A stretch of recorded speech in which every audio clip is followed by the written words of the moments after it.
Okay, though. Hold on. We got to talk about something juicy. All right.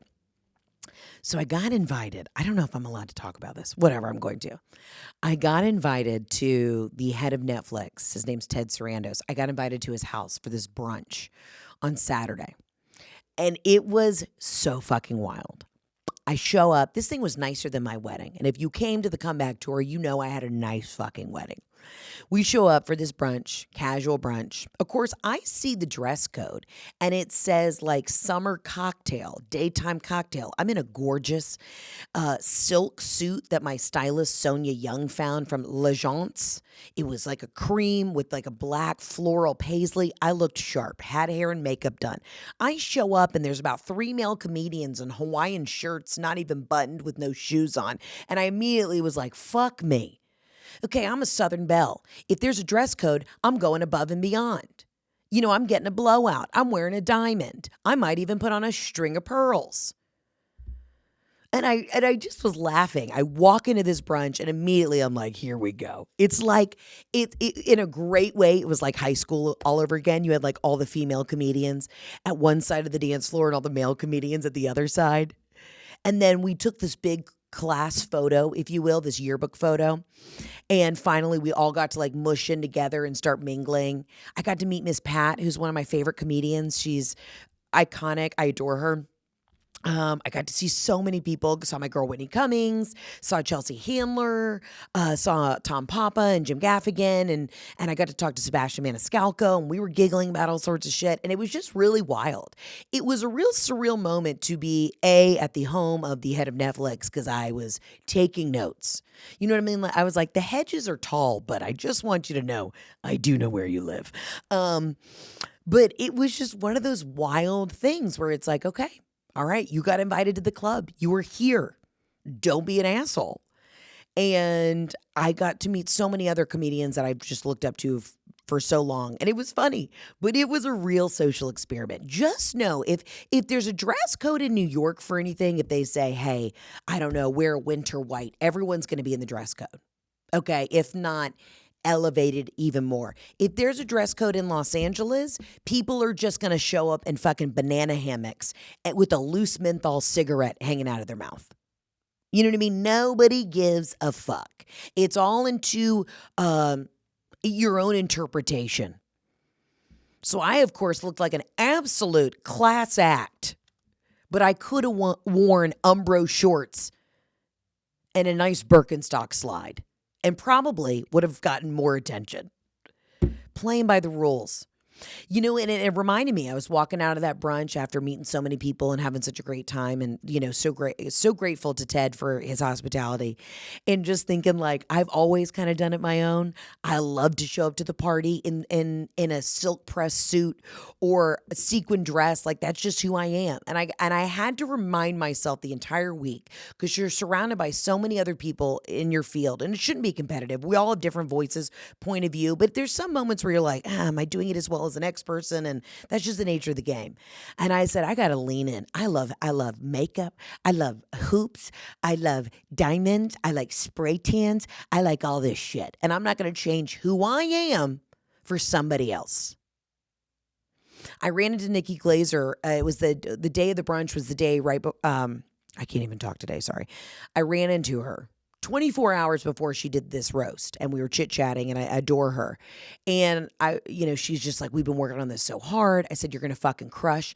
And damn it, Nikki, I hope you see this. I already said this to you at this Comedy Store, but you fucking did something for a bunch of other female comedians that nobody else has been able to do. You went out there and you fucking slayed and you crushed and you put all those boys to shame, and we are forever grateful to you for it.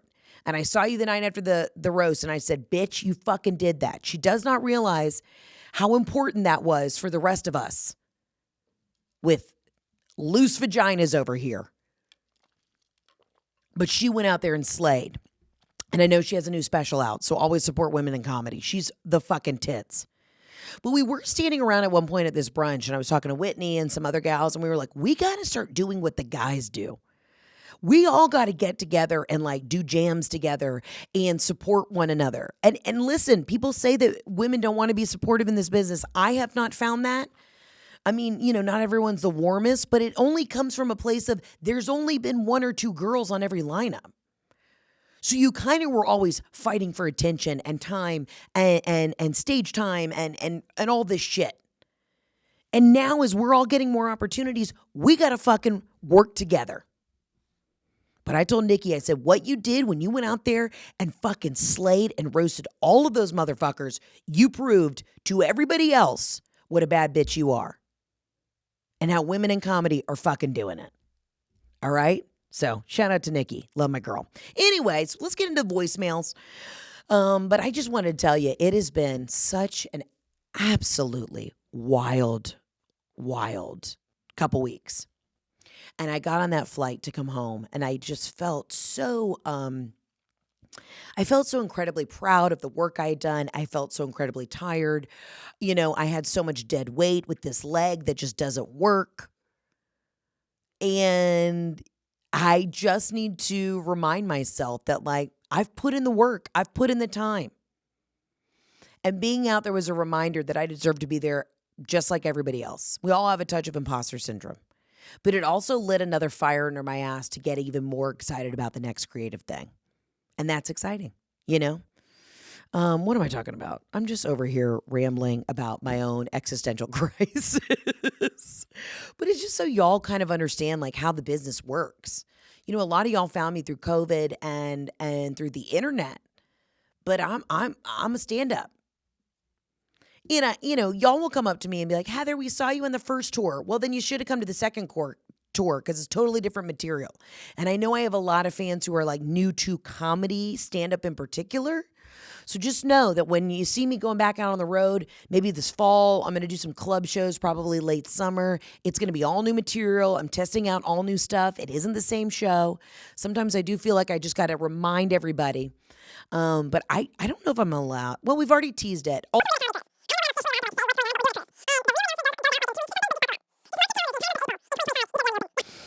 All right. What else is going on? I think we should get into the voicemails because I could ramble all day long about all the comedians I met, what the vibe was backstage. You know, I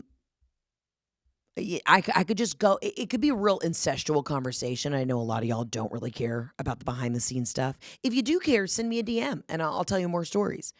But it was really wild. It was wild. I had a really, really freaking good time. And I'm proud of everybody. Everybody around me worked their dicks off. We just worked really hard. And now I deserve to get a little needle in the ass. You know what I'm saying? All right, let's see what you guys have been up to. God only knows. As always, if you're new listening to this podcast, you can call in 800-213-7503.